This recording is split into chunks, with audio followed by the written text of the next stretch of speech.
Welcome everybody to another session. We're starting a tad bit late, but you know it's early in the morning. Fuck it. It's fine. It's okay. How are you guys doing today? I'm all right. Yes. Mm. Mm. Sips coffee. Zero, how are you feeling today? I did say it's fine. I did He's hear you. feeling, He was the and only that's one that what's didn't say important. anything, really. No, no. Oh, No.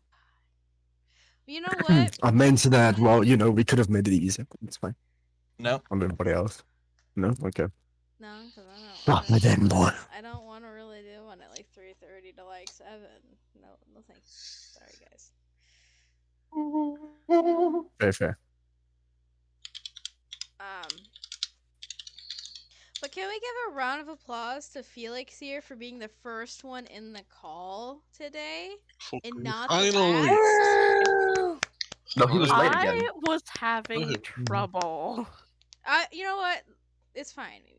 We're not blaming you. However, it is Zero was tradition technically the that usually latest. Felix is last. Out of everybody. Yep. I was an hour early. I know he's an So. hour early. That's why I wanted a round of applause.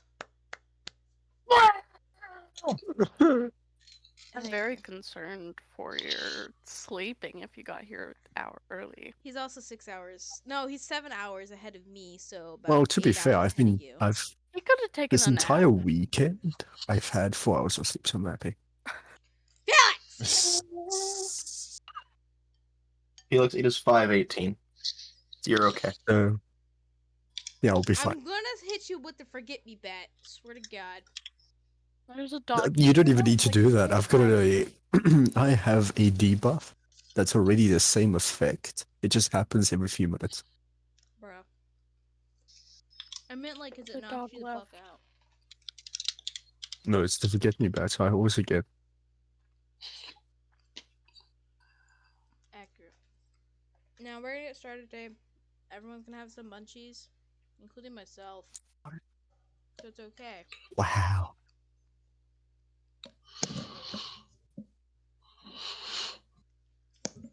Alright.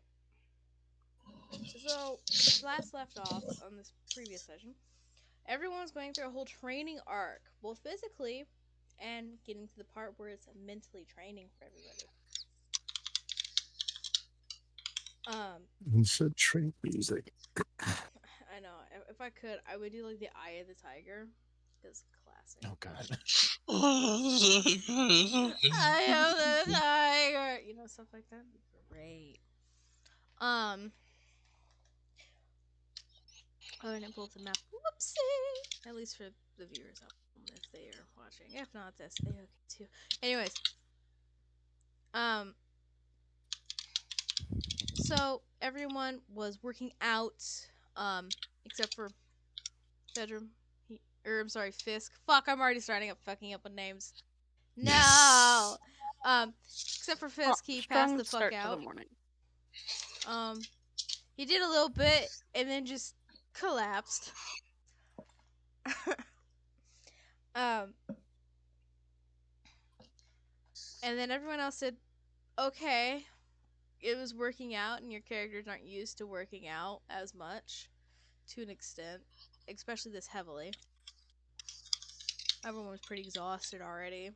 Ate some lunch and stuff like this. Then you guys were summoned over to Lady Kaz and into her realm of expertise, in a sense. And you guys were asked to go to sleep and essentially meet her in the dream realm. And now everyone's sweeping, taking a snooze, or they're meditating, shit like that, depending on what race you are. And before you all, you see a completely different figure than what you would assume Lady Kaz would be there. You guys also see each other around you as well. But you kind of guys are just floating and essentially like out in space. But it's not cold, just in a dream realm. where things can be altered to the user's appearance. Except for if anyone here is trying to alter it, it will not currently work. That is bullshit. Before you, though, you see a very more matured, older Lady Kaz. Not like old as an old lady, but she looks to be at about her 20s, maybe 30s now. She has much longer green hair. She still has a fine porcelain skin, but she's much taller than she was before. Still relatively thin and, in a sense, doll-like. But if it was a person. And the tiny wings you'd usually see on her has spanned out to 7 wings. And they are like open and flapping currently where she's at. And they kind of like a bit ethereal like.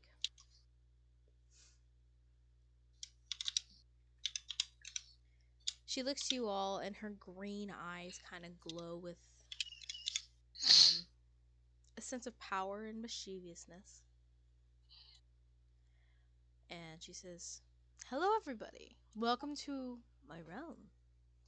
She talks about Hiya.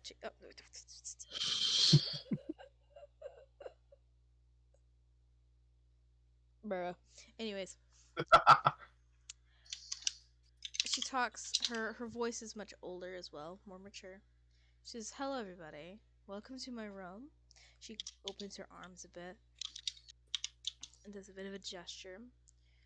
She says, "This is the dream realm, for anyone that is curious.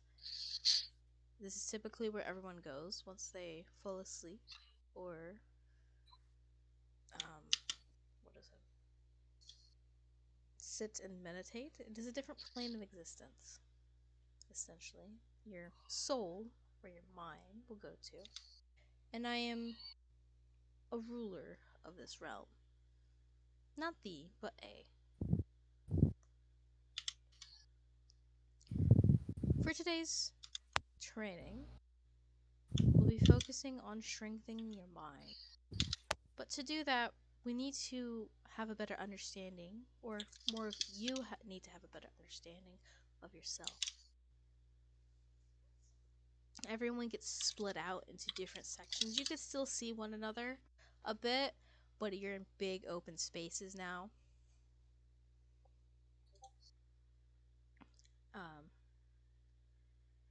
She looks to you all and she says, "First, we're going to go over your fears.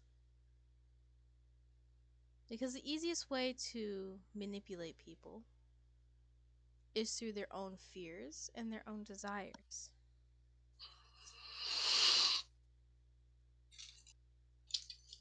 And once you figure out what truly is your biggest fear, maybe we can overcome it a bit so you will not be manipulated as much. Now, I'll let you all go and deal with that yourselves." She snaps her fingers. Sorry. And everyone is transported into different sections. You guys look around yourselves and it's just pitch black emptiness. You can see no one else. You're like in little separate rooms. You can still see yourself, but not like if it was dark, but like you're like the only thing that's like emitting light. Like if you were looking at yourself in the light, you'd still see that, but everything else is pitch black. Now, if everyone can roll a d20 for me, that'd be fantastic. Seems like everyone's ready to do that. Holy shit.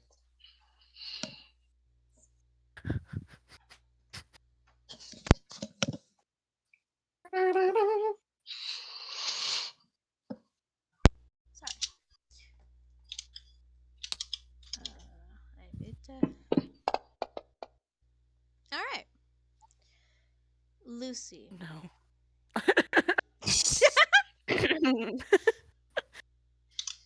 You see the pitch black darkness around you. Mhm. And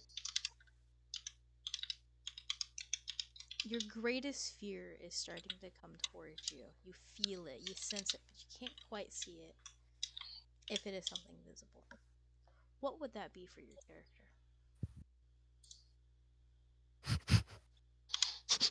I I'm don't putting you on the know. spot. No. You gotta think! Yeah. It's an industrial size, Devin. What? No. It's that monster house from that really creepy animated movie. Oh god, Oh my God. It's that. That's what your character's most afraid of? Yes. Okay. Her brother forced her to watch it as a child, and it gives her nightmares ever since.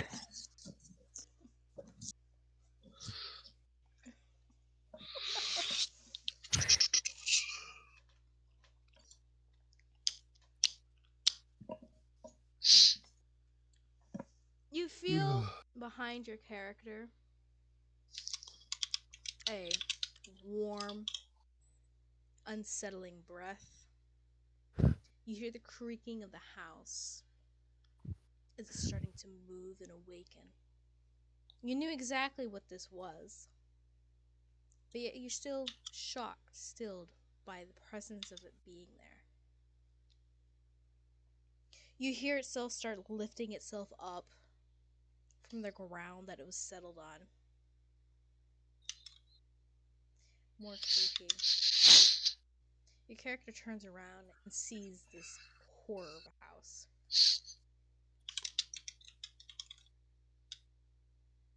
What does your character do?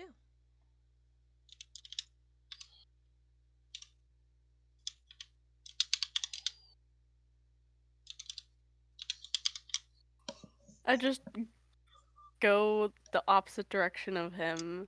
Are there any, and it's all black besides it?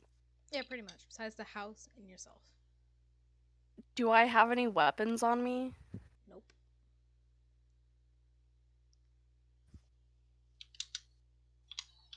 I would like to try to conjure, like, because this is a dream. Mhm. Can I, like, try to make a, like, weapon appear? Sure. What kind of weapon Okay. do you want to try to conjure? Um, I'm gonna try making a longsword. Mm-hmm.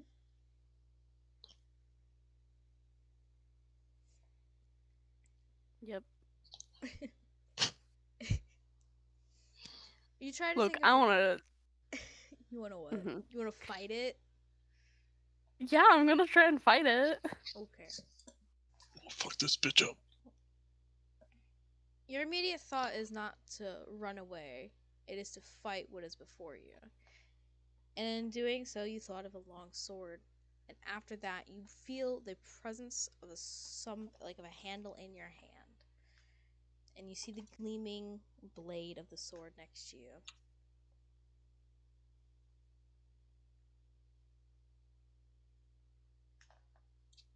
Okay. I ditch that and I think up a bomb, like a giant bomb.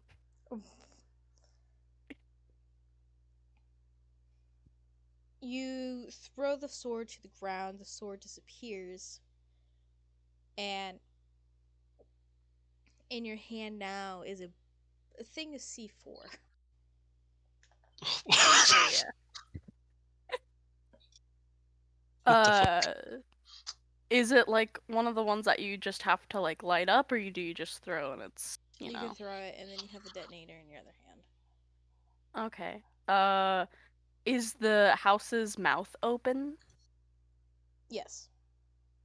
I throw it into its mouth, and then run a little bit more, and then detonate it. You threw it into its mouth. It doesn't seem to register what you just threw in there. You run a little ways away, and as you're starting to run away, the house starts running with you, towards you.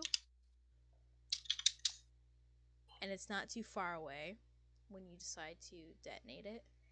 And the explosion propels you forward and throws you to the ground. The house looks like a mess, a wreck, but it is still getting up again to run towards you.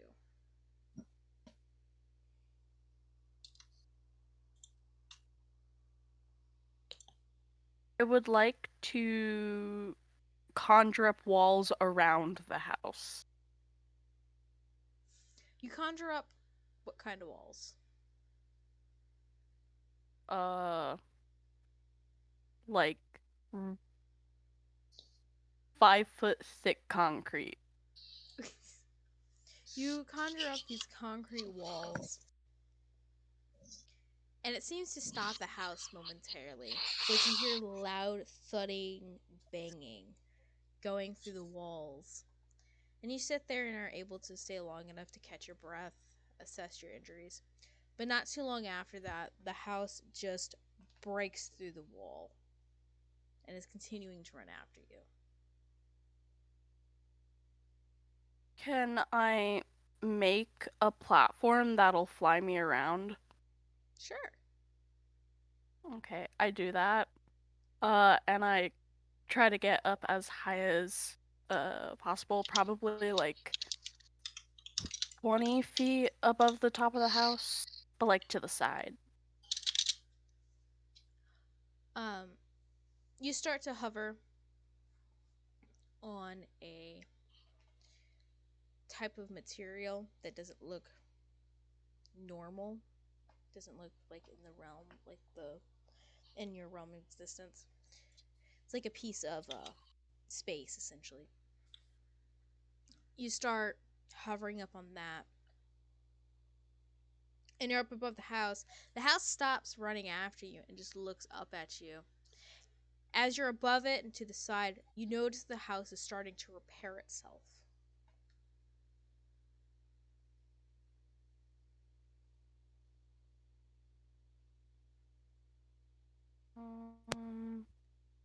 I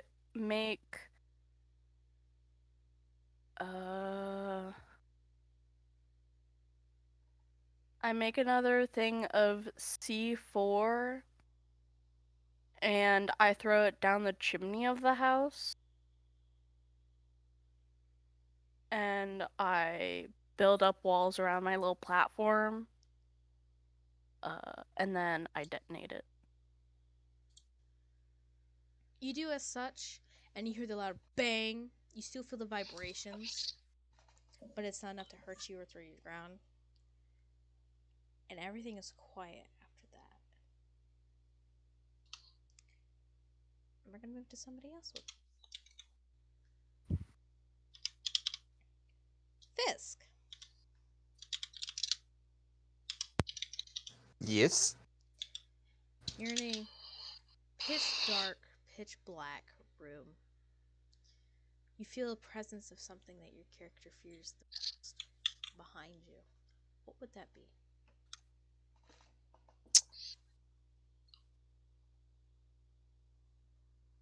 Great on the spot, yeah. You knew where this was going. I started with Lucy I first. did. I know, and I was still thinking about it, but I'm just like, What would it be? I think it would be for Fisk Lowspire.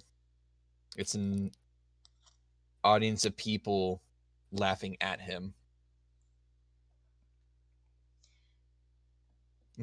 He's out on the stage alone. He's getting stage fright, cold feet, as it will. You turn around, and as you do so, you hear just hordes of laughter. People pointing at you. Just laughing all the hell at you. You're sitting there, or you're standing there on a stage. You're inside a theater now. And there's rows upon rows upon rows of people just laughing at you, making fun of you, booing at you, saying other terrible, mean things to your character.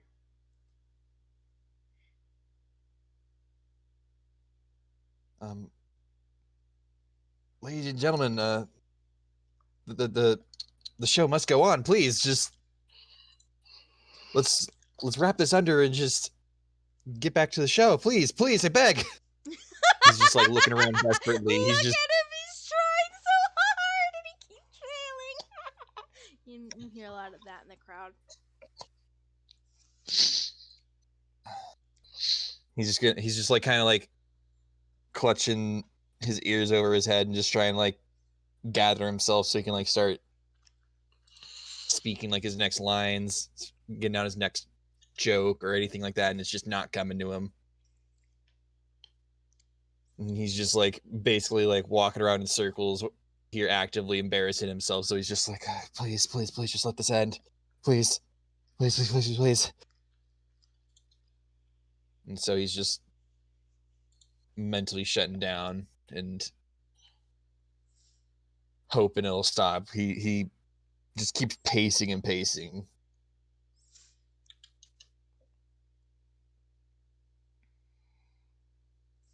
As you keep doing that, the laughter keeps getting louder and louder.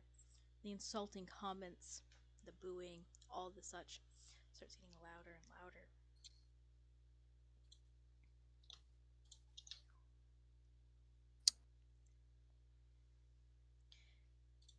At this point, that's when he's just going to try and conjure an Eldritch Blast at the people just out of retaliation. And I'm assuming it doesn't work since it's a different realm.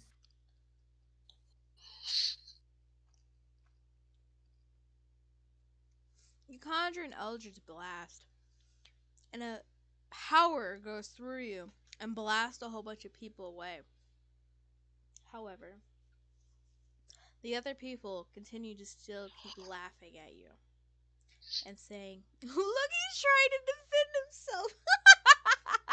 It's so funny. Look at the puny little blast he did.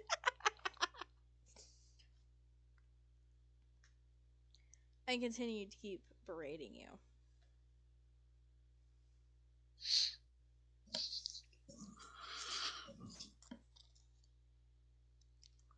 At that point, he's just going to try and leave the stage. He's going to try and go out the back, but if that's is locked, he's going to try and just run across the room and just try and get out like the front entrance.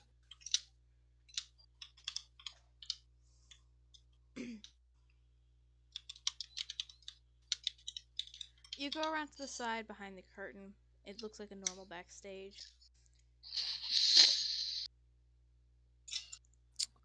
You see a big old exit sign that you could go to. He rushes over. Fisk is gonna rush over to the exit room, and try and open the door.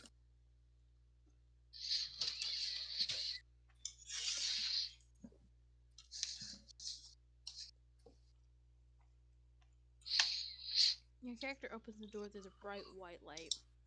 You walk through it.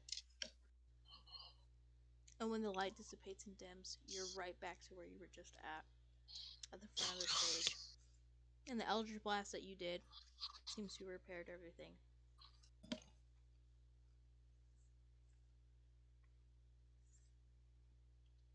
And they're still laughing, I'm assuming. Yep.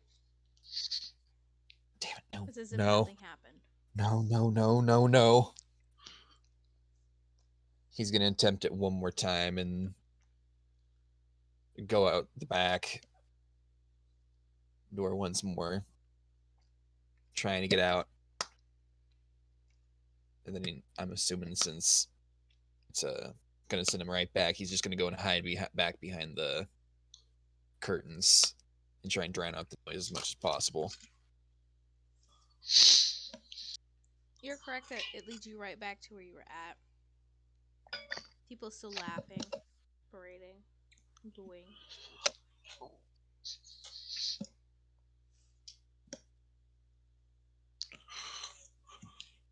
Your character is in a sort of a panic now after you sit down to the back of the stage. You hear that their insults are getting worse, getting more personal.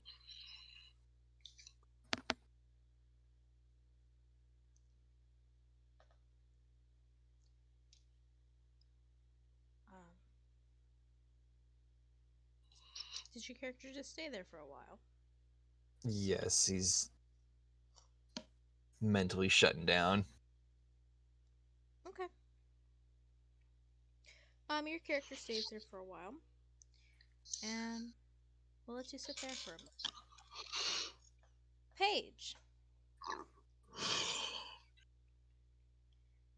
Hmm. you're in a dark, pitch black room. You feel the presence of your biggest fear behind you. You turn around, and what do you see? Paige turns around, and her number one fear is her legacy and her mom's legacy at the school of Faraday burning down. So she sees the image of the greenhouse that she has spent many, many years with her mom cultivating, taking care of, uh, burning a bright, fiery, just awful crimson color.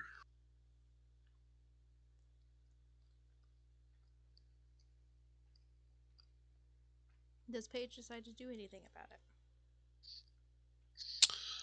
it? Paige, seeing this, she's going to immediately take action and try and go in and save as many plants or the greenhouse as she can. You run up towards the greenhouse, to the normal door you go to, and the door is locked. You cannot seem to get in that way.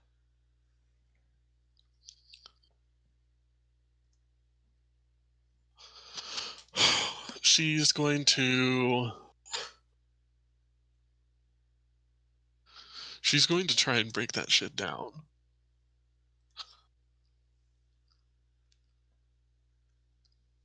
You use all your might, all your strength to break down the door, and it busts open. And your character sees around you all of your plants burning, set aflame. You hear them and hear some that are sentient cry out to you, Paige, why weren't you here? Paige, save us! Please help us!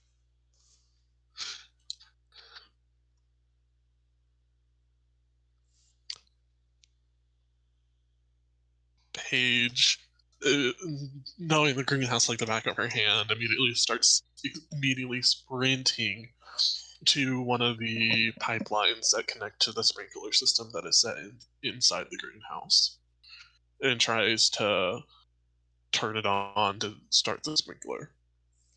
You go to turn on the sprinkler. What would normally appear there is water. Instead, there's just more fire pouring down. Oh god, oh fuck, oh shit, oh shit. Um, okay. Um,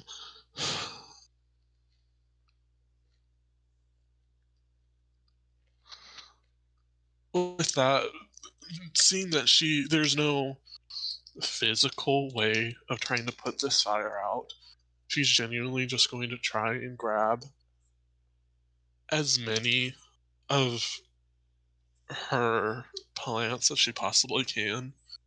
Those preferably ones that aren't already just like immediately dying, and preferably ones that are sentient at this point. And try and just get the fuck out of there and try and save as many and preserve as many as possible. Each time you go to pick up a plant, when your hands touch them, or the vase they are in, or the pot, the plants start to set on fire and burn alive before you.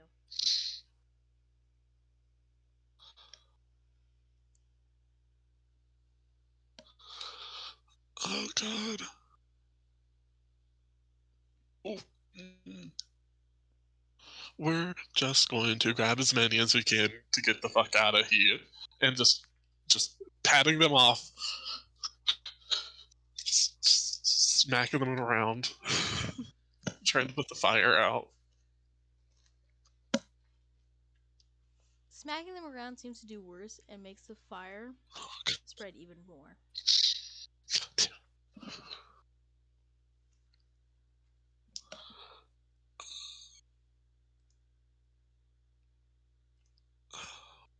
God.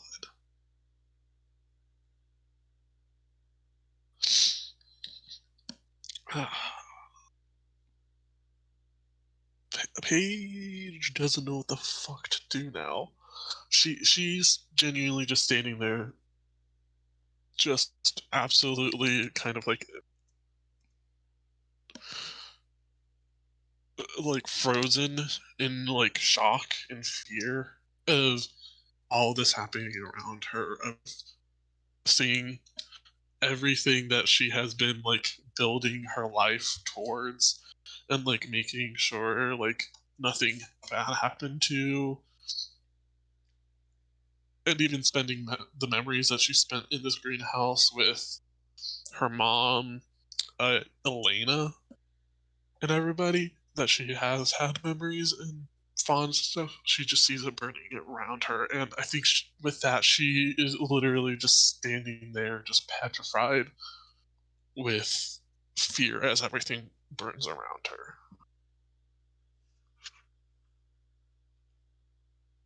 Alright. Your character stands there and gets consumed by the smoke and flames. Casgim. You're in a room that's pitch black. You feel your greatest fear behind you, and you turn around. What do you see?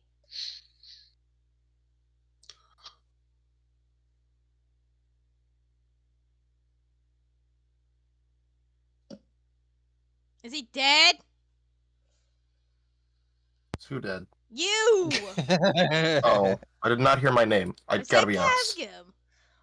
Oh god. Definitely dead. What do I see? I don't know, what do Grumble, you see? grumble.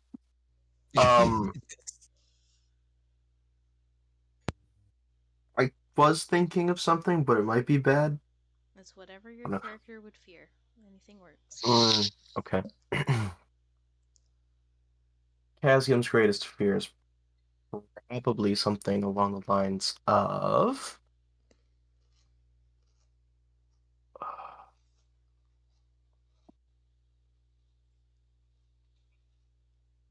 He fears one day he will rage out too hard, and his deity of Cthulhu will cause very conflicting messages within him and within his rage.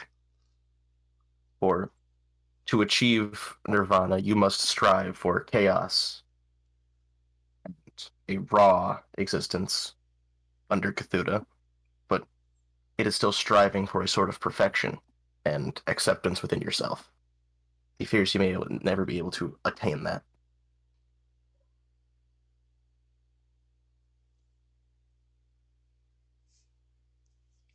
Before you, you see your deity looking down upon you.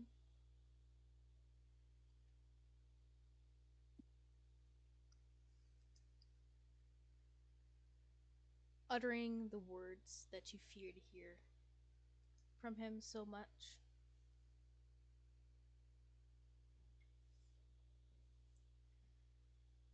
You will never be able to attain true nirvana. You've let your lust for rage consume you, control your every action. And look around you. You see around you blood, destruction, people you care about dead at your feet. You see the blood on your hands and realize you're the one that did it.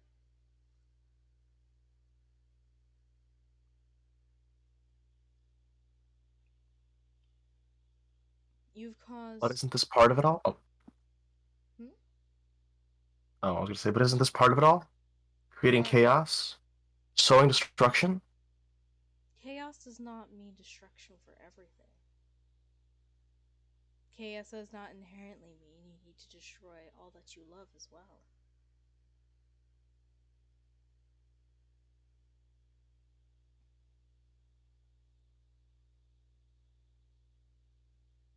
Chaos is both a mixture of good and evil. Some take it to extremes, some just do a little bit.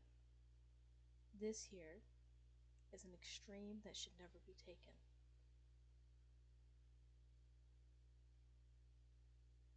Nirvana wants peace, and peace and chaos can coexist.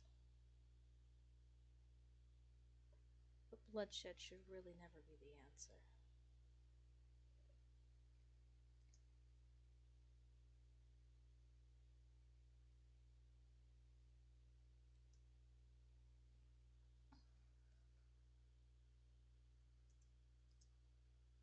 Yes, Cthulhu.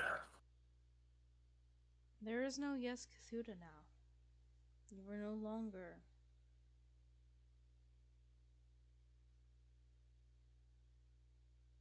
one of my own. You'll be cast out and left to defend yourself.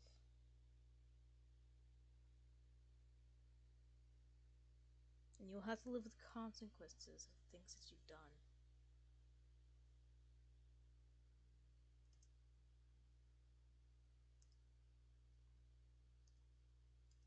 What type of scene is around me? Aside from just destruction and dead people. Like, where would it be? Where do you think it would be for your character? That would make sense.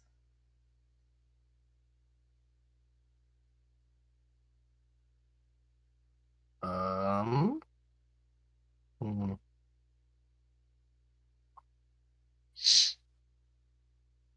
I don't really know. Cascum doesn't have anyone that he's cares this deeply about, other than kind of himself. Not even his own family? No, they all disowned him, for the most part. Oh, right. My apologies. You'd still see the. You'd still see around you, though, their faces of coworkers, even if you don't care for them. You still know them enough. You'd see the people that you've been hanging out with here at the Children of the Purple Rose, including our fellow party members as well.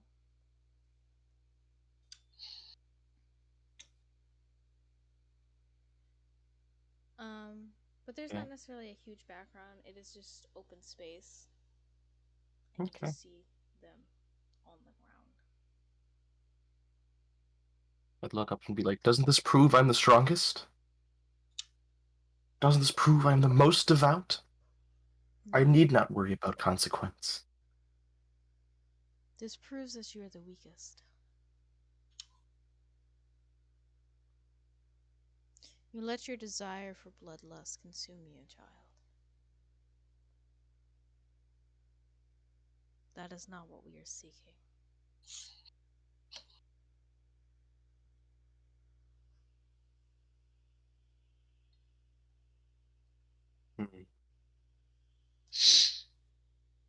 This is not chaos, this is sad. This is just pure destruction.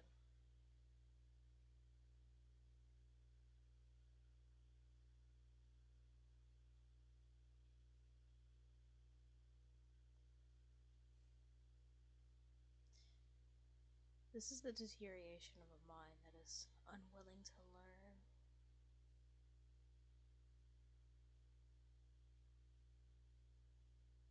And is selfish.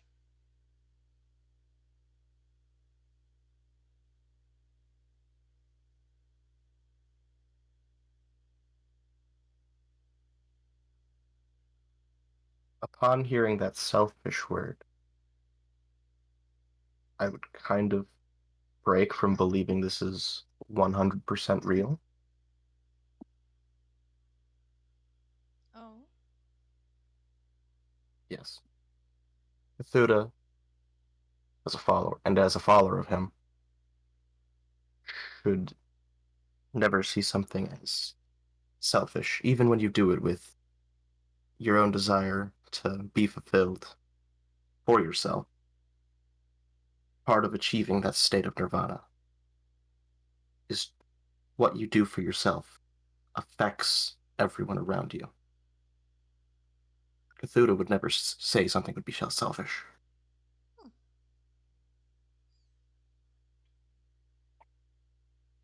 So I break from that, from knowing it's really him, and I would question that greatly. What do you know of selfishness? I know a great many things of selfishness.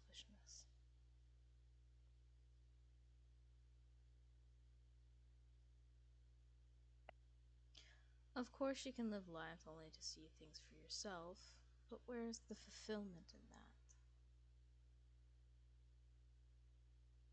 Achieving that state of chaotic harmony. That is the fulfillment. That is what we strive for. Or so you think.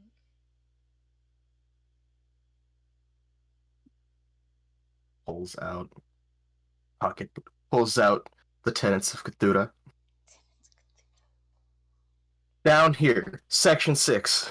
Oh god. Article 15! Continue. Achieving that state is the greatest order of fulfillment. It is one of the most important reasons to follow you. To achieve this state is to be one with the natural state of the universe. The most cosmic level. You are not Cthulhu. You say this, and everything around you disappears. And you notice a bright light. A bright green light shimmering on your chest where your heart would be. Mm-hmm. And we'll stop there for you. Okay. Fetch. Is he unmuted? Oh, he is. Oh my god. Up here. You're in a dark, black, pitch black room. You feel your greatest fear behind you and you turn around. What does your character see?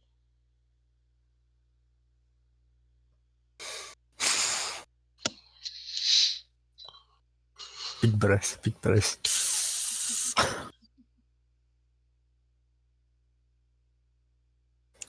Treasurum sees Fisk, Page, and Elena. Fisk and Page standing on opposite sides of Elena, of course. All of them showing expressions of fear, distrust, or even hatred towards Fidrum himself. The fear of being let alone creeps up on him, comes up from behind him, as if hands holding onto his shoulders. Sorry, can I? Because I've got an entire scene, can I? Can I have your permission, DM, to enact this one out? By all means, go ahead. There were no words spoken. Firstly, both Fisk and Page turn as them just taking one last glance at him. Does not matter what emotion was evident on their faces. The one that hurt him the most was Elena's, which firstly showed fear which he never saw. Then it grew to hatred. And his mind starts playing with these faces as if they're distorting back and forth. Looking at him disappearing, coming back, walking back, so on. And he looks down. And as his mind starts playing with images and with the realm of dreams, blood starts to come out of his hands in dripping down in a constant, very thin, or not thin, very soft drop, just thud, soft thuds. And he notices his clothes back to the, away from the fancy, elegant and elaborate clothes that was made for him. returned to the plain hoodie and sweatpants, and just his clothes has begun to singe, burn, not going up in flames or evaporating, but just they're all burning on the edges. And to his mind, he starts to realize, and he starts crying out, I did not do this. It wasn't me. I didn't do this. Please, please understand. I didn't do it. Please. He drops to his knees. I didn't do it. Please, I didn't do it. She was, they were gone already. It wasn't me. With those words being said, all three of them start walking off into the distance. He brings up his legs, hugging himself tightly. I didn't do it. Come back. While moments pass and they continue walking in place, constantly striving, and him repeating the words to himself over and over and over. For a moment, his ears started ringing with painful high pitch, and then everything went quiet. A pressure on him. There was this dark pressure that held up in front of him. And as he raised his head, he could see himself far darker than he is now. A form covered in pure shadow, as if its form is lucid and not physical. His horns further elongated with red shards stabbing out of it, his eyes burning from his natural ruby to an orange hellfire scapish look, burning as if it's coming out.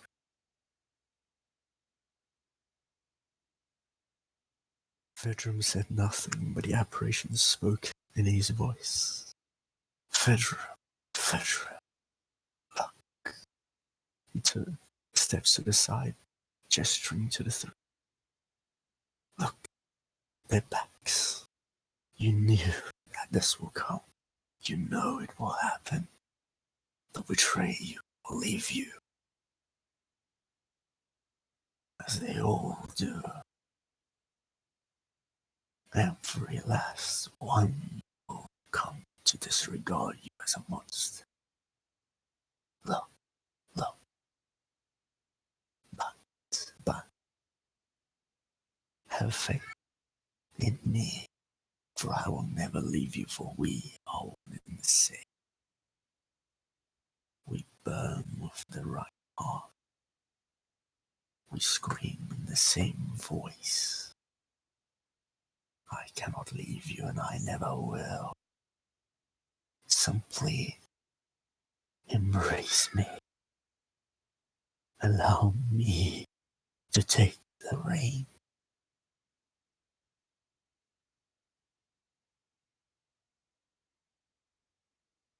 Silence starts creeping in, those eyes looming over him as it shifts and walks around and looking at it. His head turning in very unnatural forms, just staring at him, and the veteran just watching the three walk away. And that is where I'm going to finally finish it. Alright.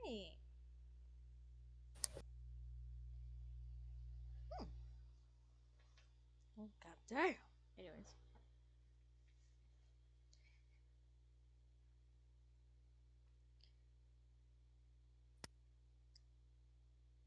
You will leave your character off there watching as his friends walk away from him.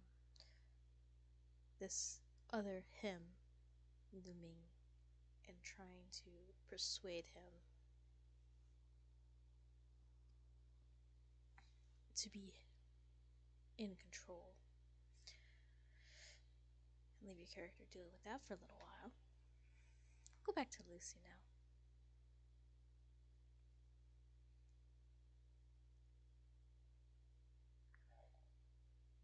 You let the walls down to your platform.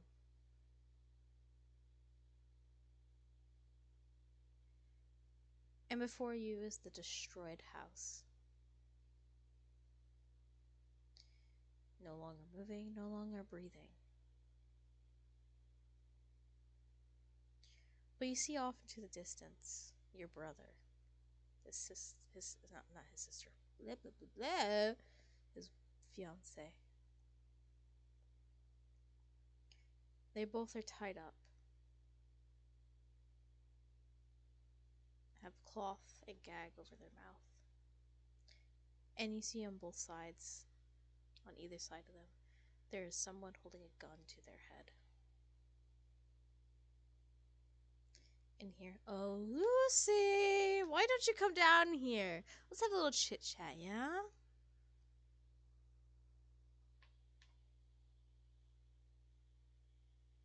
Face like goes really grim, and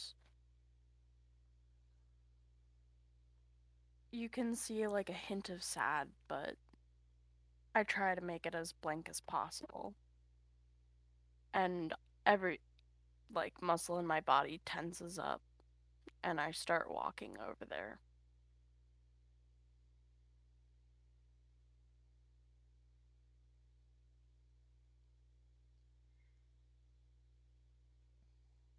You walk over there, and before you can get too much closer to them, a figure just appears before you. All you can see is their eyes, everything else is covered up in some type of clothing. It says, Not too much further, right? Can't have too much fun with you getting too close.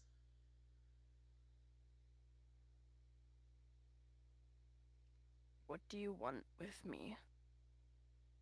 It's really not with you, but it is fun to play with you, or I guess in a sense tease you.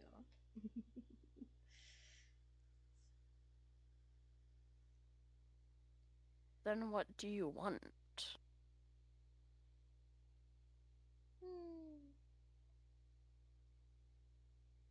How do I put this? Ah, yes. To kill your brother.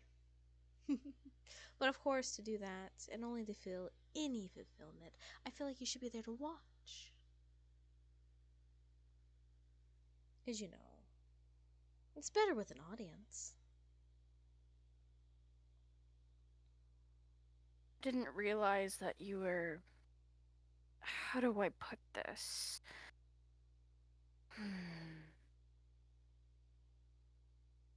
Attention seeking? Oh, why, yes, I am. Hmm. But only from a Maybe select few. a little bit insecure about yourself. Oh? And why do you say that? Well, that's all attention seekers are.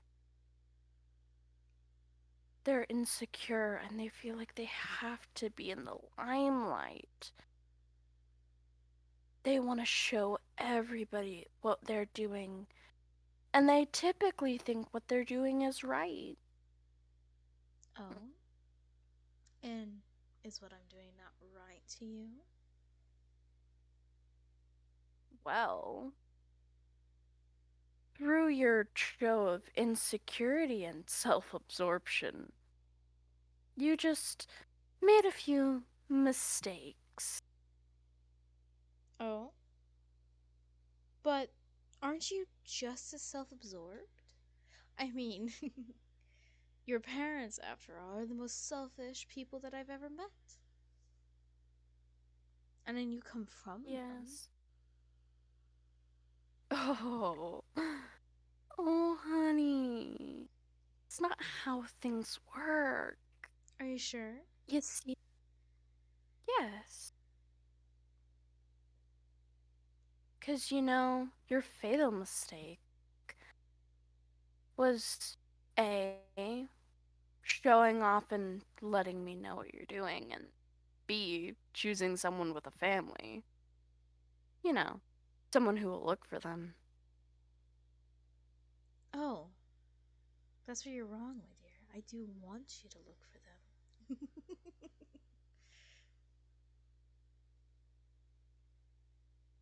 I want you to be here and just stand there or running, thinking you could try to stop this and realize how powerless you are.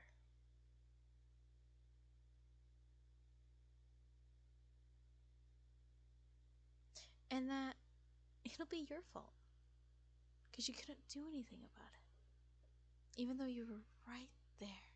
If only you were there just a bit sooner. If only you were stronger. But you're here, standing here talking to me. Not even attempting to try to save your brother's life. Do you not even care about him? Do you not even care about his fiancée or the child that she's about to have?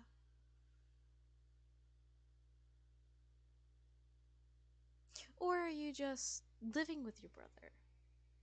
Just to get away from your parents? To make sure at least you're not with them, but at least just somewhere else?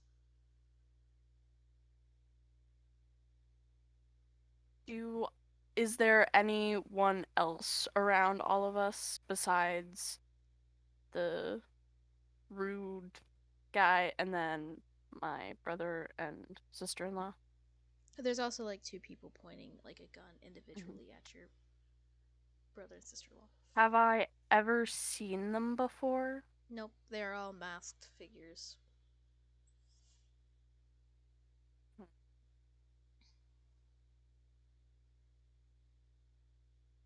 I put my hands behind my back and kind of like adjust my stature so it looks like it's pretty normal. That just like I'm like fidgeting and stuff. Mm-hmm. And can I tell if I'm still in my trance? Yeah. I try to form like a gun in my hand that's behind my back. You form a gun in your hand, loaded and everything. As you do so, you notice the masked figure in front of you start to pull down stuff. And you notice before you, you see yourself. I don't think you want to do that, do you? Oh. Hmm? But whatever do you mean? I'm not gonna hurt you. No, you I'm wouldn't just want to here hurt to ruin your yourself. game. What I game? pull out my gun and I put it to my temple and I cock it. You cock it? Yes. Oh, okay. Yo, damn. Oh, Jesus Christ. That scared the shit out of me. Felix, what the fuck?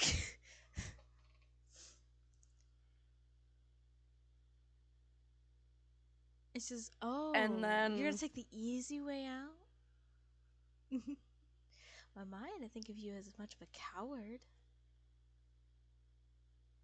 I then teleport myself, I guess, to behind the mask figures, but like really, really sneakily and silently, while simultaneously replacing where I was standing with like an exact replica that I can kind of control. Okay. Um.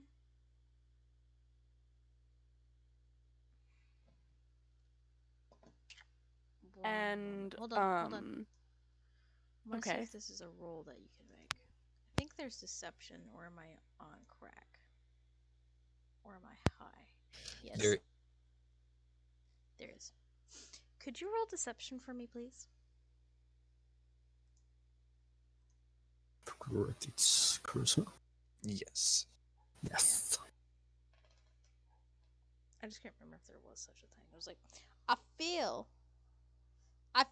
like there is. Also, hey, bye. How you doing? Bye. Hello there. Hello. Lovely. I also have Mask of the Wild, which is I can attempt to hide even when you are only lightly obscured by foliage, heavy rain, falling snow, mist, and other natural phenomena. Would like the darkness around me be natural phenomena? Well, no, because the darkness it's just like a blank canvas where anything can appear, but where you walk, it's Okay. like you're in like a light. If that makes Oh. any sense. That's lame. I never claimed to be cool. I suck. I have to be the DM. I suck. You're also giving me time to think, and I have other That's things fine, but I I still want want to you do. to roll deception. Oh, I need to roll deception? Yes, please. When did that happen? Literally a moment ago when you said you wanted to swap Oh, use a figure to control. I didn't notice that you said that. I'm sorry. You're fine.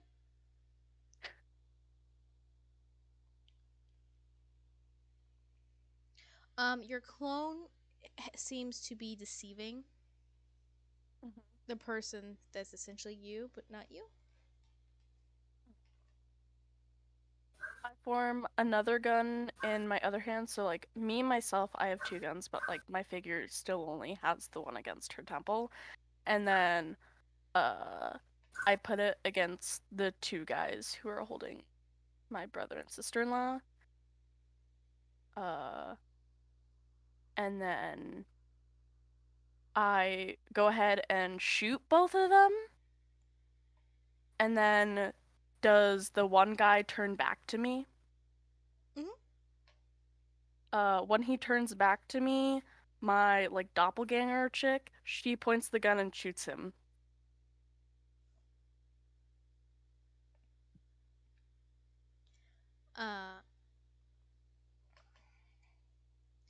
You kill all three of the figures here. They just vanish after shooting.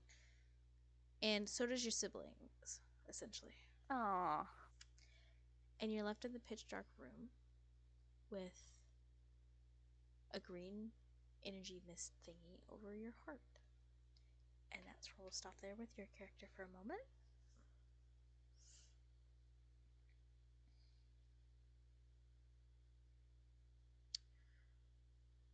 Fisk. Yes. Yes, I can help you. Your character is Tech still. support. Oh God, Alex, what? I thought you were supposed to be off the job. The fuck? Oof. What? I was supposed to be off the job? Yeah, tech support. What do I need to tech support? You support Texas. That's what you do. I'm calling you tech support. Damn it. I heard you call me tech support, but what do I have to tech support? What's broken? Oh, see, he really You is support the tech tech. support. But he's no, actually, no, that's his imposter.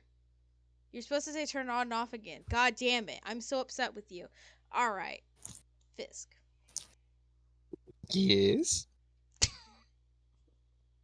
Okay. Your character is still sitting there. Just overwhelmed by everything. Is there anything you would like to try to do, or does your character just keep doing that?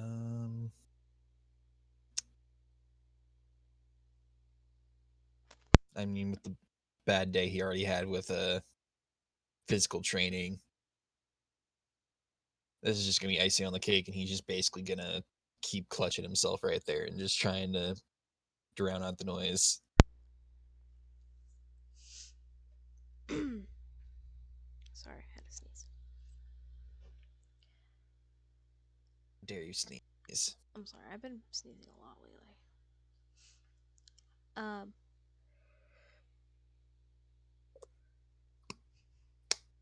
You try to drown out the noise, and eventually you start to drown out the noise. You start to see, or start to hear nothing. in a sense, once you start to not really notice anything, at least vocally, your character starts to get a bit more courage.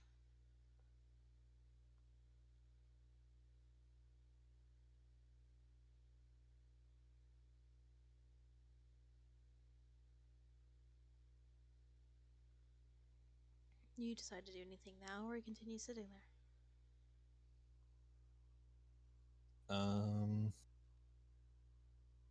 Is it like it's actually getting quieter, or is it just like I'm starting to drown it out completely? It's you're drowning it out essentially.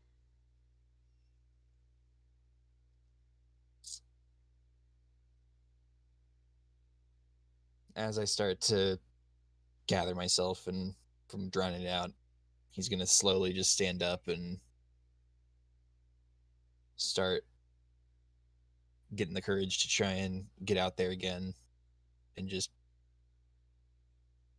face the crowd and just continue on with the show as though nothing is happening.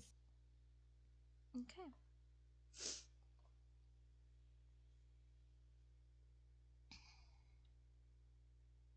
Boy.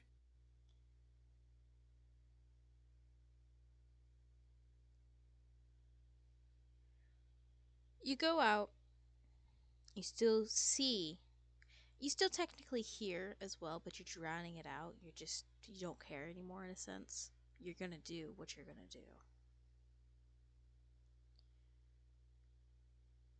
You still see the people booing and getting up and like saying, "No, don't come back out here. What you do is ass." Stuff like that. But you don't care at this point. You're gonna perform your heart out. Could you give me performance with advantage, please? Almonds with advantage.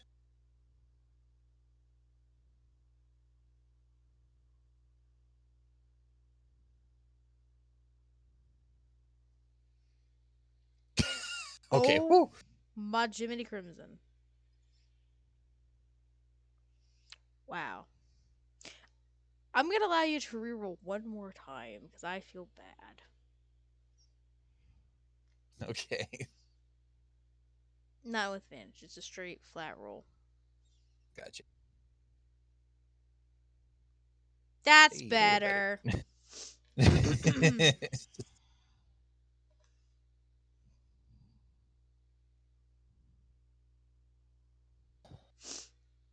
You just start to perform to your heart's content. You're starting to prove everyone there that you know what you're doing, how to do it, and you can perform it very well. And at the end of your performance, you notice everyone sit down. There's an awestruck face that they have. And originally, you were starting to drown out the noise. Everything started sucking back in slowly, but eventually, all you hear is clapping.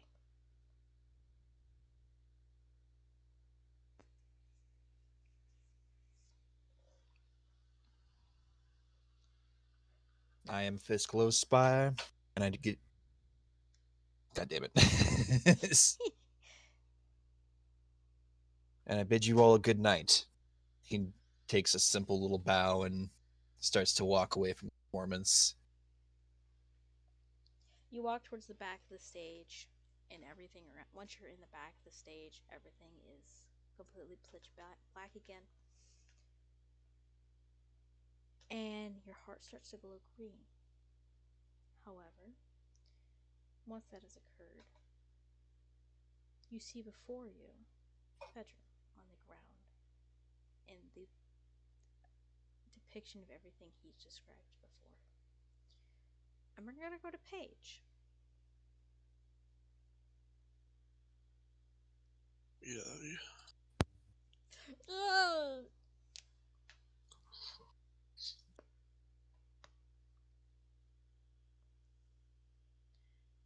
You're sitting there, you're standing there. The fire and the smoke just consuming you. You see everything that you've worked towards, built up, go up in flames. be destroyed. And everything you seem to do to try to help it makes it worse.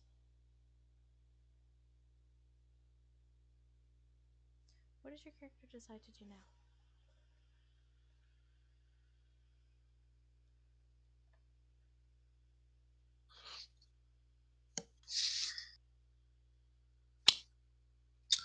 Paige, in the moment, she definitely feels just kind of helpless and very just doesn't know what the fuck to do. And in her head, she's going through as many options as possible and trying to figure out what she can do. And as she's doing so, she's getting singed and inhaling a lot of smoke. And she knows that if she doesn't do anything soon, the greenhouse will be completely gone and she'll be in there with it when it goes. Mm-hmm. And in that moment, a image of Fisk, Vidrum, Lord Renal, her mom, Elena, pop into her head, and she remembers that the greenhouse isn't the only thing in her life that she has built for years or months or days, however that she has pride in taking and being happy about. And so she realizes that even if this greenhouse goes, it isn't the only thing that she has in her life that brings her joy, that brings her happiness. She wants to protect. And if she stands here, does nothing in this greenhouse this is burning down, she's not going to have anything left. And so, with that, she, with one step forward, and then another step, and another, until she kind of breaks into a slow, into a brisk one, into a full on sprint out of the door to the greenhouse. And with it, all of her love for Fisk and Fidgem, anybody that she has come into contact, that she has built a bond with, along with her, as she wants to live through this, even though her dream of this greenhouse is going to be burned to ash. She knows that her friends, her family, and the people that she has met along the way at this adventure journey are going to be there with her and are going to help her either rebuild it or get past it. And so she runs out of the greenhouse and stands there with the fire to her back, feeling the warmth from it as she turns around to watch the greenhouse burn. Your character stands there and watches the greenhouse burn in acceptance of what's happening. But then you see your friends to the side. Your friends and loved ones. They each take a hand and place it against the greenhouse. And where their hand seems to go is where the fire begins to stop. And over time, the fire begins to dissipate, and the greenhouse goes back to its original appearance.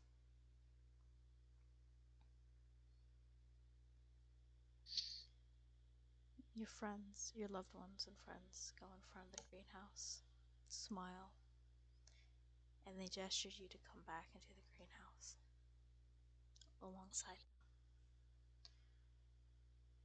And then everything disappears, and your heart begins to glow green. You turn around because you hear shuffling sadness, and you see Fedrum on the ground as he depicted, and other scenes there too. And you see Fisk right next to you. You see his heart also glowing green.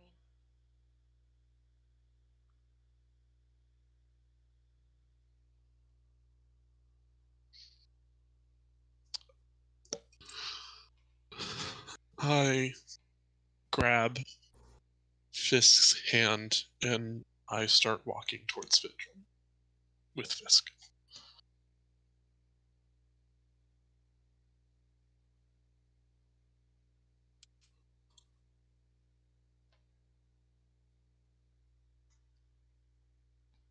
Fisk, is there anything you decide to do?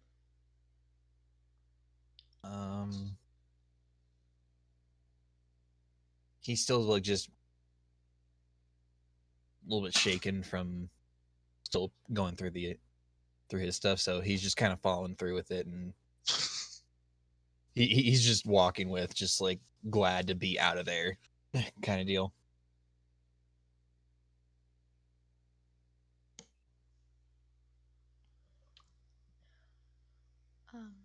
Fedrum, you hear the sounds of walking behind your character.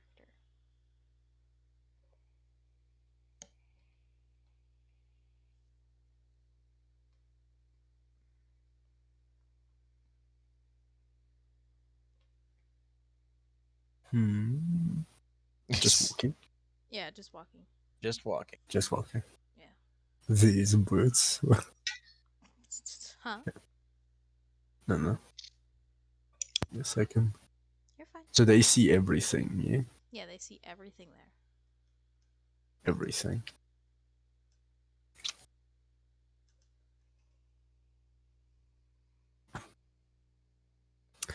This darkest self stops behind Vidrum's.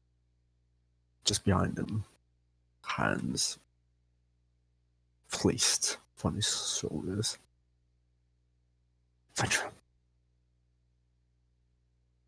You know well that I am the only one who will never leave you behind.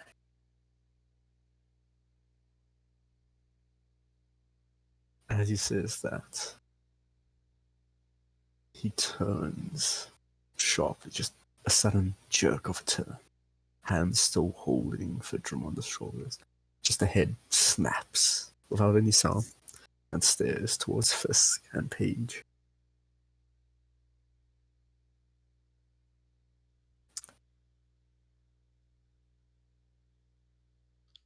With that, an attempt of wall of fire is being placed up. Around your character? To cut off both of them from Vidrum. Oh. Paige and Fisk, do you do anything in response to this? Let's see. After what just happened in Paige's dream slash fear, and finding Fisk and seeing that her friends helped her through the she is going to this might be extremely fucking stupid. She is going to push her way through the wall of fire. Not necessarily taking Fisk with her, unless he wants to go with her, but she's going to push her way through the wall of fire. Okay. Fisk, do you go through the wall of fire as well? No, I immediately let go of the hand. I'm like, what are you doing? Paige, what are you doing? Stop it. Don't go through the fire. And seeing her still go through with it, he's going to immediately start trying to cast a healing word to try and negate any of the burns and stuff like that. Paige, you go through the wall of fire. You don't feel anything hurt you. In a sense, it feels like an illusion to you. And you see the evil Fedrum, luring over Fedrum, trying to persuade him to become him, let him take control, telling him that everyone left you, no one cares. You'll be all alone for the rest of your life. Might as well just let me be taking control. It'd be much better and easier for you. And who needs them anyways? I walk over to the situation, to this fucking little cunt.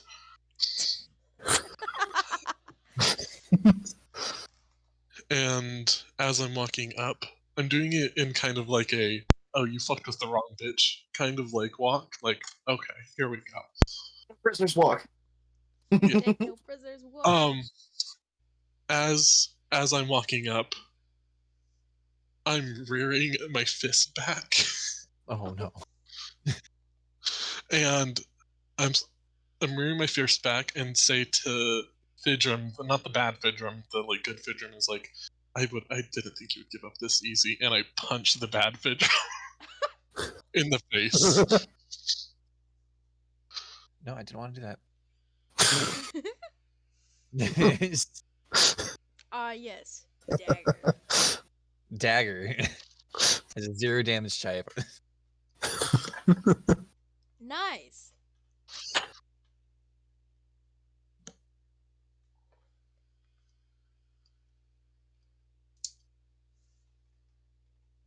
You punch the evil Fedrum in the face. He just takes massive damage. He staggers back and he's like, "What the hell?"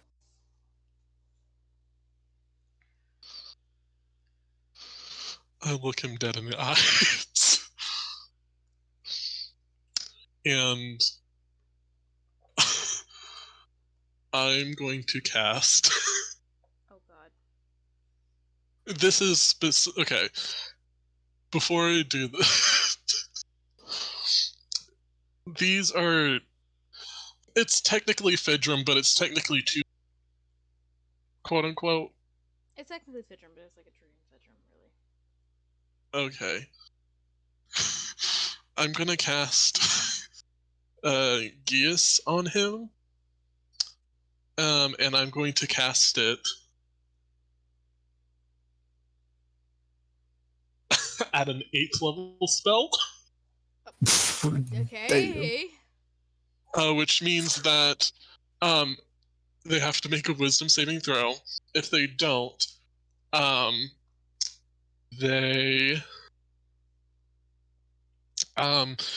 get quote unquote charmed by me, and I give them a command, and if they do anything that goes against that command, they take 5d10 psychic damage. It normally lasts up to 30 days, but since I casted it at an 8th level spell, it lasts for a year. Jesus. Christ. So anytime bad Fidrum says anything bad about good Fidrum, he's gonna take 5d10 psychic damage. Fredrum proceeds to take 5d10. God damn. Nah, only bad Fidrum.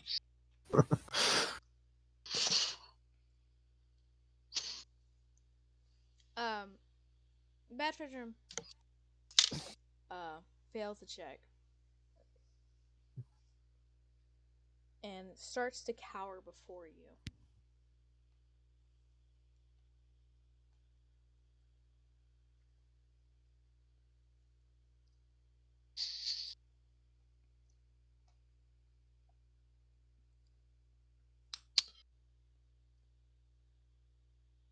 I first yell at Fisk. Is the firewall still up? Mm-hmm. I yell at Fisk, just like, just walk through the fire. You're asking me to walk through fire. That is a very painful and not pleasant experience. Plus, it'll ruin my nice clothes. I've done it twice today, get over it.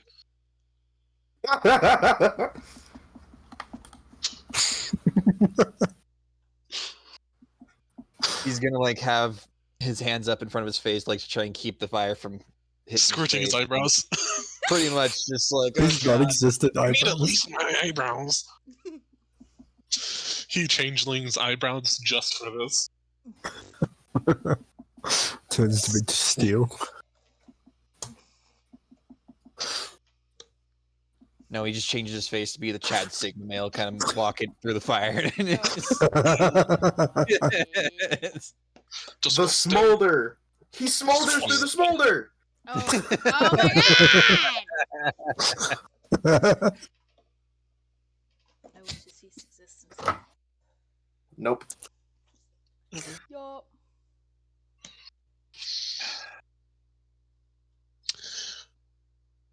And so he comes through. Do you come through? Yeah. You walk Yes, through I the start flames. walking through. I force him through.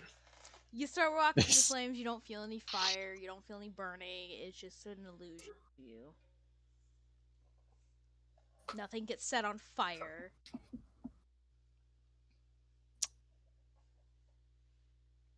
Fuck you, whoever that was that put that up. I look at him and just like silently just like give him the stare of like, really? And I like just gesture towards fucking Fidrum on the ground still crying. Man is having his existential crisis. But I can't ruin my Gucci shirt. Volgas will fucking kill me. He would. Oh no, no, Bogath hates Gucci. He thinks it's ugly. Alright, yeah, Honestly, never mind. Even when it looks clean on Fisk. Yes. Nothing. Yes. Gucci doesn't look good on Damn. anybody. He doesn't care about brands. He cares about if you look good or not. Only brand he cares Well, about is I his own. go and walk up behind Fidrum and just kind of start putting my hand on his shoulder, just like, "Hey, buddy, come on, it'll be all right."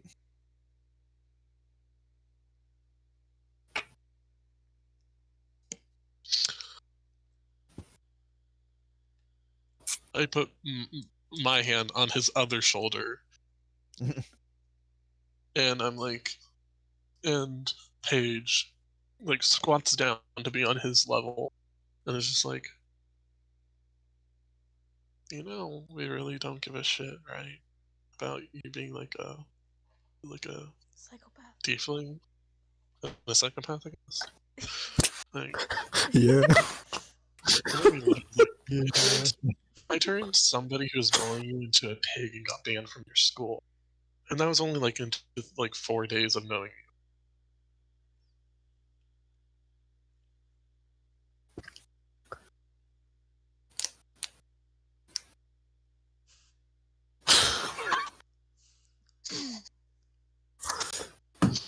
I'm nervous now.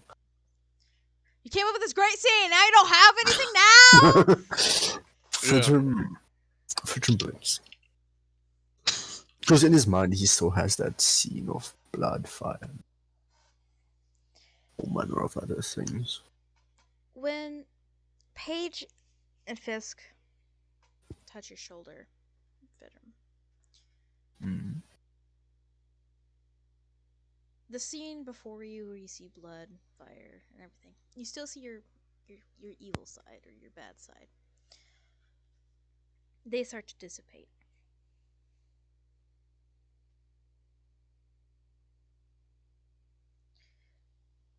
And all you see now is Paige and Fisk next to you, and your evil self still in front of you. But they don't seem as controlling or overpowering as before.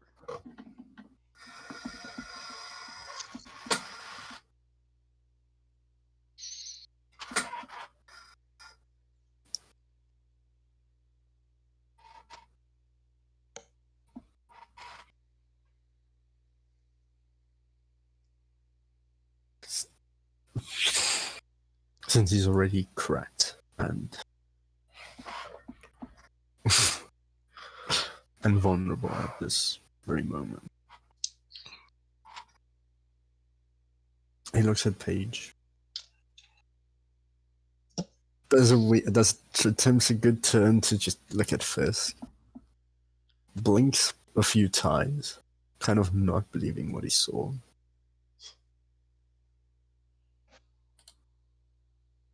And I slap him.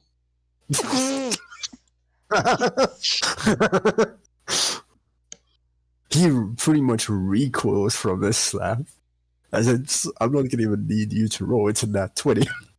Okay. And I look at him and was like, "You're a real dumbass. Just raises like a hand across his face, like, Do you think your clone of me would slap you?"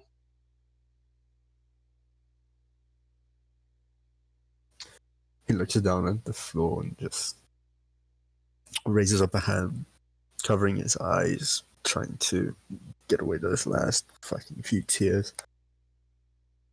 He shakes his head, not saying a single word or uttering anything, and he stands up. He looks like he wants to say something, but just can't get anything out. So he just ends up just muttering, "Thank you." There's a drop on his brows. He's not his usual monotone, hard to read kind of feature. He's a very soft, broken, vulnerable part of himself right now.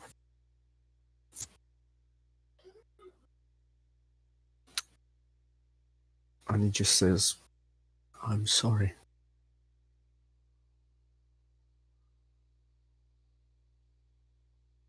I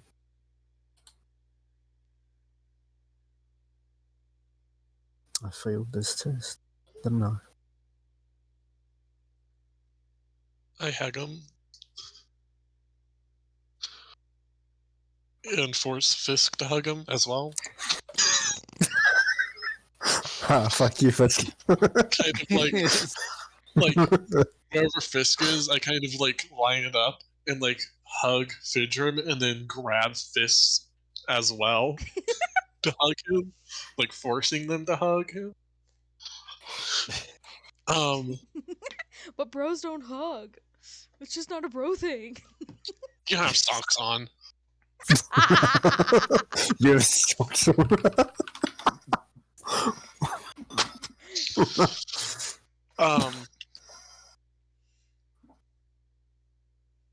And I look at Fisk and as to kind of like signal and like mouth to him to say something. I've already gotten my words in. It's your turn. Dumbass. Your turn to say something nice. I'm not good with the emotions bit. Do it.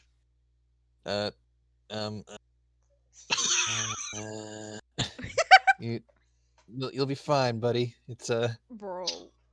all gonna be good. I promise. Well, Fedrum looks at Fisk. I look at Fisk. He does this. And we're both just like, Fedrum just starts laughing. Just starts bursting out a laugh.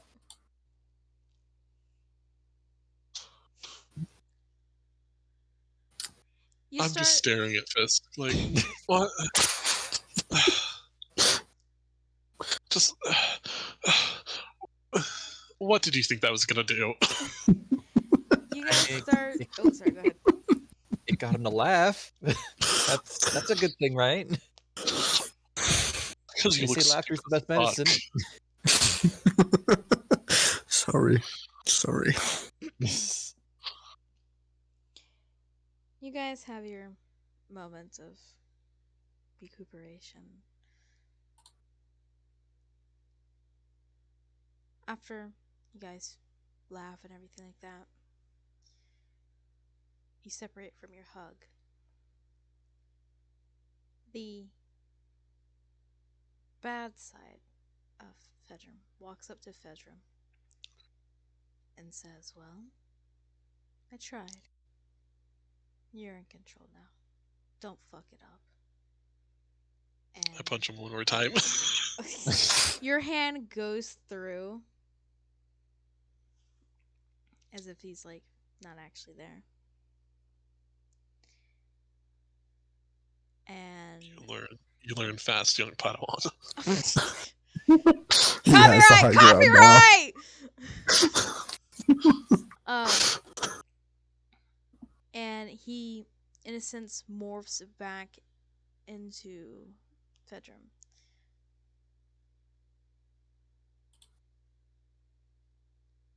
And he like goes back into Fedrum essentially, in a sense.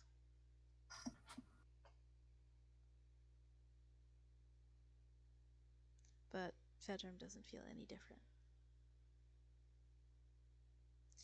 And after that, Fedrum, your heart starts to glow green.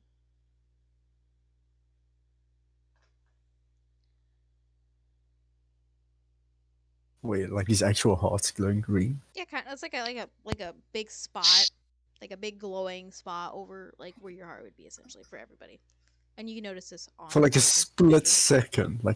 second. Because he didn't notice everybody else having it. He panicked. He's like, fuck! Like, hold the fuck up. Not even... And then notices everybody else has it and it's like, oh, Okay. okay. What Paige is the like fuck? whispering, and I'm like, you too. Both of you. Like he was ready to cast bless on himself and everything else he had. Was he sick? Was he sick? What the hell?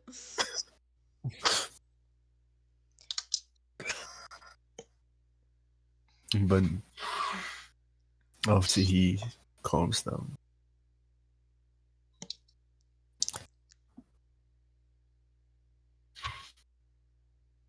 he returns a hug to Paige and then holds out and then lets her go and then holds out a hand to Fist. Like a slight handshake kind of audio. Except the handshake, kind of. Cool. Yep. We're brothers in blood now. Deal with it. You've signed the contract. Valid. Man, let's sign the contract now. No, you need to make me bar drinks. Damn. No, I'd like to see the handwriting.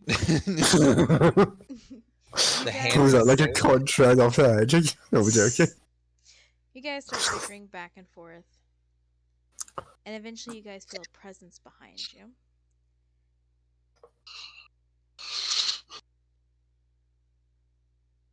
You guys turn around and you see that's Lady Kaz. Right next to Lady Kaz is both Kazgum and Lucy. She claps her hands together and says, "Well done, Youth 5. You guys were by far the Upon- fastest to get out of this, and so far the only ones to get out of this." Upon seeing all three of them, Fridrum just assumes like Little twins the Or Huh? no. what are you talking about? Fridrum seeing both Cassie and Lucy and Cass, he returns to his usual self. Like he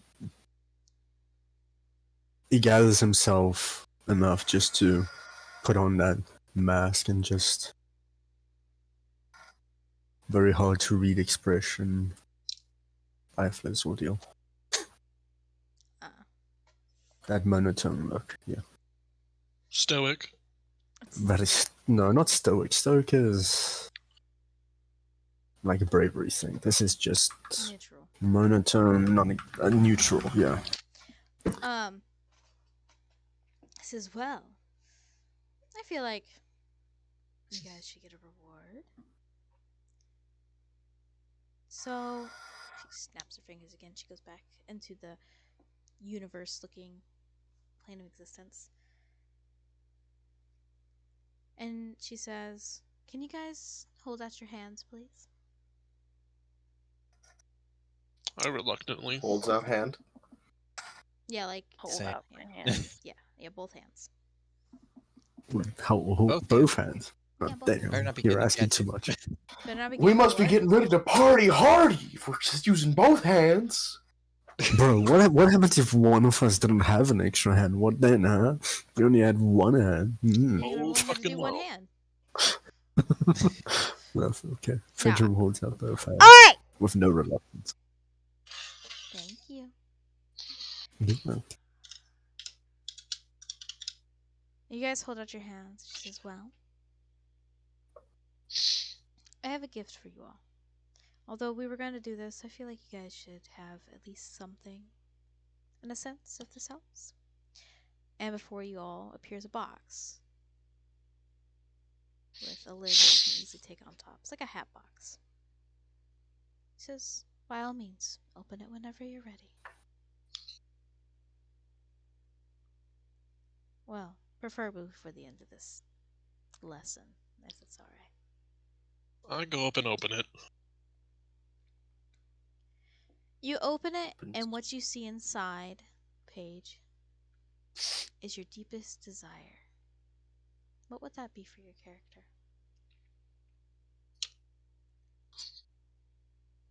Um. Um. Okay, out of character. Context. What do you mean? Like, what, like, because Paige's deepest desire is literally just like more plants. Like, Well, it could be limitations. plants, or All it could be like a hidden desire that you never realized you had. It could be something as seeing something, like witnessing something, or an object, or in a sense, kind of like a being, if that helps. It could be literally Okay. anything. Okay. After Paige had her nightmare realized and her coming to the conclusion that her greenhouse isn't her like greatest treasure, it's the friends she made along the way. So cliche. Exactly. She sees in the box and I'm going to leave this kind of up for you for interpretation. Okay. She sees something in the box that will allow her to keep, I guess, keep in contact / be able to quickly find her friends / party members if there is a need to. This isn't like a real object you like keep or you'll take with you, Okay. if that makes any sense. It is something your character desires.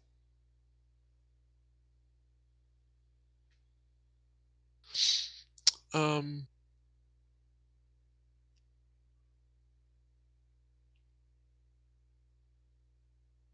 All right. I guess then. Sorry. No, you're fine.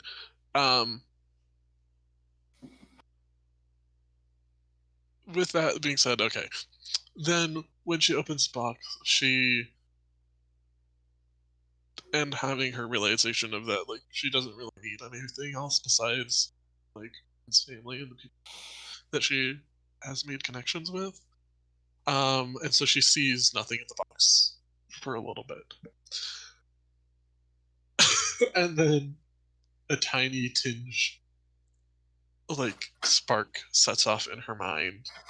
And before her appears a bunch of dino nuggies. Oh my god. I'm gonna have to go. Oh. I'm sorry, what? I have to go. I have to put off my PC. Oh, okay. I thought you still had about maybe 30 more minutes. I'm sorry. No, sadly not. Okay. It's 7 right now, so Okay. I'll see you guys in 2 hours. See you guys in a Good. bit. Shit. See you in a bit, Phyllis. He's already trying to get rid of us, guys. Yep. No, we'll get to his Seems desire. appropriate.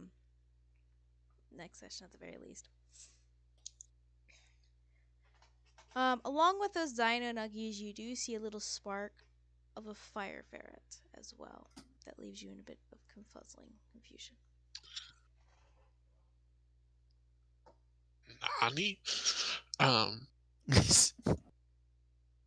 Paige sees it, and she first, quickly snatches the dino nuggies and puts one in her mouth. They taste like the best dino nuggies you ever had in your life because they're drained by nuggets. And she hasn't had one for at least a day, so she's immediately It's starts been crying. less than a day. Still. It's a hard withdrawal. Exactly. She's addicted. And she reluctantly, pokes/touches the fire ferret, and then quickly, takes her hand back to see what it does. You poke the fire ferret. You feel nothing but warmth that does not harm you or anything like that. And it kind of just looks at you, wiggles around like a ferret would. Bye, Felix. And just kind of looks at you, wondering what to do. I very reluctantly take one of the dino nuggies and put it in front of its face. Its whole face lights up, both literally and emotionally, and starts numbing away at the dino nuggies. I like it. You kind of start interacting with the fire ferret a bit. And after doing so, you feel a bit of a flame, like a spark inside you that you never really noticed before, and it kind of consumes you in a sense, but not in a harmful way, but as in a rebirth kind of way, a cleanse. A phoenix. In a sense, yes. Okay. But you're still not sure how to process that. Lucy.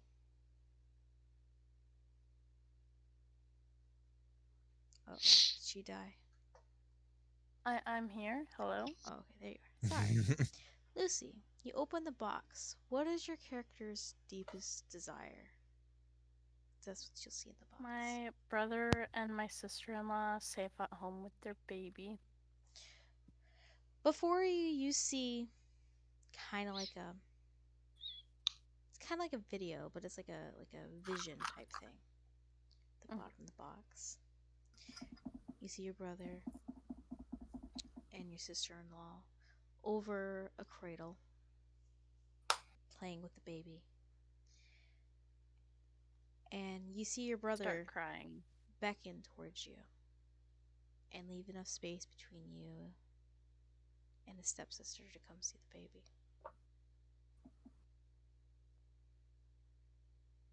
I go and I walk up while crying my eyes out. They hug you, and the baby grabs your finger that you put down. And you feel warmth and acceptance. I start crying more.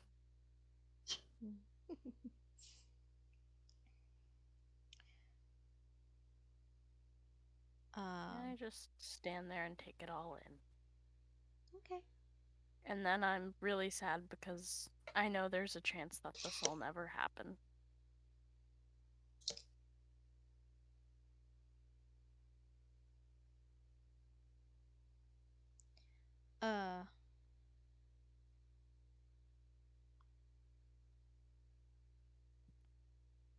Fisk. The fuck Just was one that? second. Who the fuck clapped? I hit my desk. Oh, I didn't stop that. clap. I'm sorry. You should be sorry. You should I'm be sorry sorry. about that. I'm sorry about that. Alright. Fisk. Oh, are you okay to talk now, Fisk, or would you like me to do something Yeah. else? Okay. I was just checking on my dog. Okay. You open up the box there, Fisk, and inside is your character's deepest desire. What would that be? It would be extra large, just cup for greatest comedian, stuff like that. And we're talking like it's like excessively large Like comedically for large. what? Yes, exactly. No staff of booba? No, the staff of booba is everyone else's true desire. Seems like it. Okay. Be right. And next to that, there's a piece of paper saying that you've paid off the Foxguard family as well. I don't have to work anymore.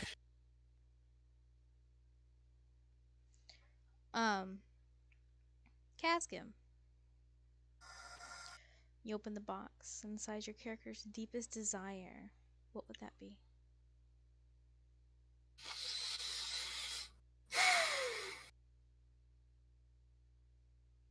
Never to work a day in my life again. No.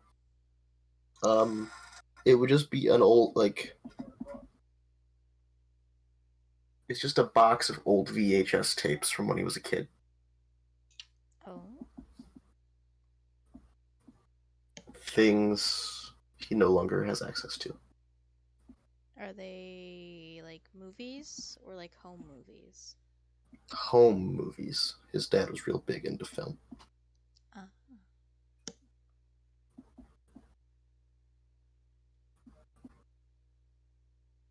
And a VHS player to go with it. Very important. No VHS player. Yeah, I know. I'm not kidding.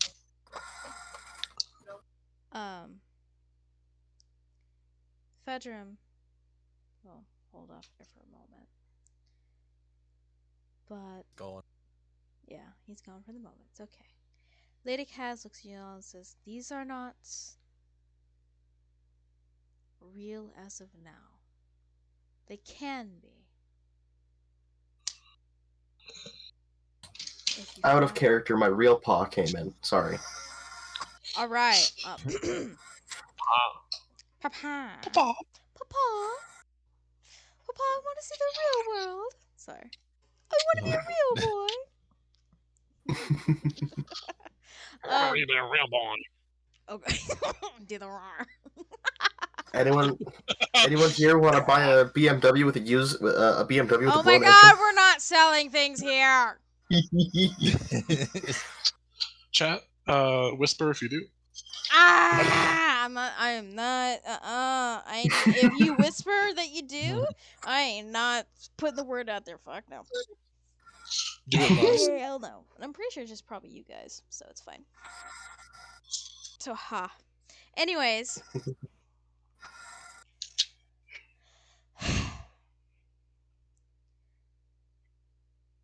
She says, "These are not real, but they can be. These are things that you should not give up on." And then she gestures to all around you as well.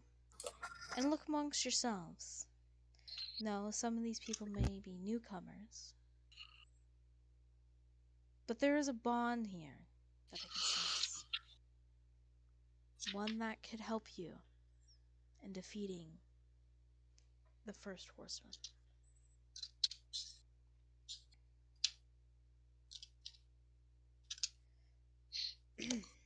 Now, why don't you guys sit here and talk for a while amongst yourselves? In a sense, rest. And give your minds a bit at ease. Okay?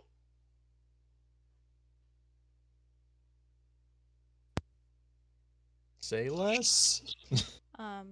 She ushers you guys to a different portion of, like, essentially the universe for you guys to talk amongst yourselves for a while. And you guys do over tidbits of topics that you guys will decide on in next session. Oh, okay. Note next. Huh? Find out next time. Find out next time on The Faraday Killer. Woo! Fisk, I'm gonna need to try one of those BLTs with pepperoncinis. Oh my god. Don't enable him. I gotta hear what the cult's about, okay? You're in a cult currently. Your character is definitely in a cult. There's no way. You're the president of the fan club. Like, Okay, fucking fine. Cthulhu is no shot not a cult. Cthulhu is not a cult. It is It's a an well-respected organized religion. religion. That sounds very cultish. Maybe a well-respected. That sounds very cultish. Okay, the Catholic Church is also a cult, whether people believe it or not. Okay, Someone hear me out. The who difference grew in a up- cult and a Mm-mm. religion is see, the guy who made up all the bullshit is dead. So Cthulhu is a religion. Oh, so Cthulhu's dead? Well, the guy who made up all the bullshit's dead. I don't remember his name. Yeah, but apparently. I would just, Sorry, go ahead. Go ahead, Lucy. according to Google, the basic definition of a cult is a system of religious, a word that I don't know, and devotion directed towards a particular figure or object. Ha! Basically, everything is a cult. Exactly. Like, any religion is a cult. it's just Most people just think it's typically a smaller group that most people think is strange, but that is not the basic definition of a cult. Exactly. AKA, you're the president of a fan club that is. Yeah, but you know what? If he was, if he, worshipped the flying spaghetti monster, it'd be fine. Okay.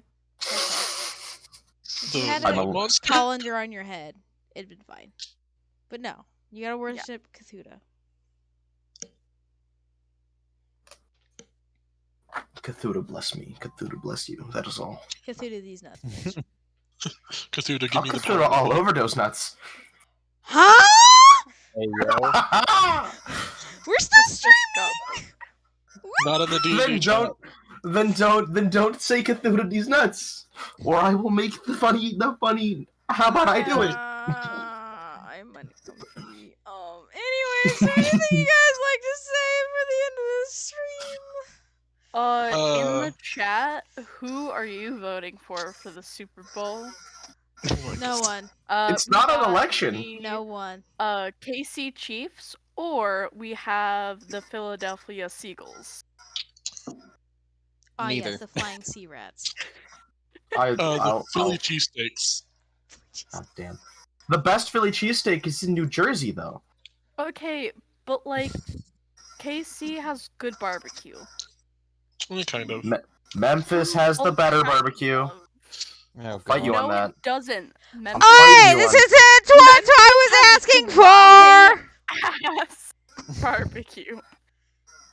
Oh, God. I don't have enough strokes for this. Anyways, is there anything I'd like to say? Would you guys like to say? Or I'm just gonna cut it all here. Nope. Later, nerds. Be gay, do crime. Enjoy. No. Commit arson. Don't do that. Don't either. commit arson. Don't do anything that's considered against the law, please and thank you. Have a wonderful time and a wonderful weekend, or rest of your weekend. Have a And if you wonderful week do, at work. no. Yada yada yada. Anyways, bye. See you guys next week. Woo!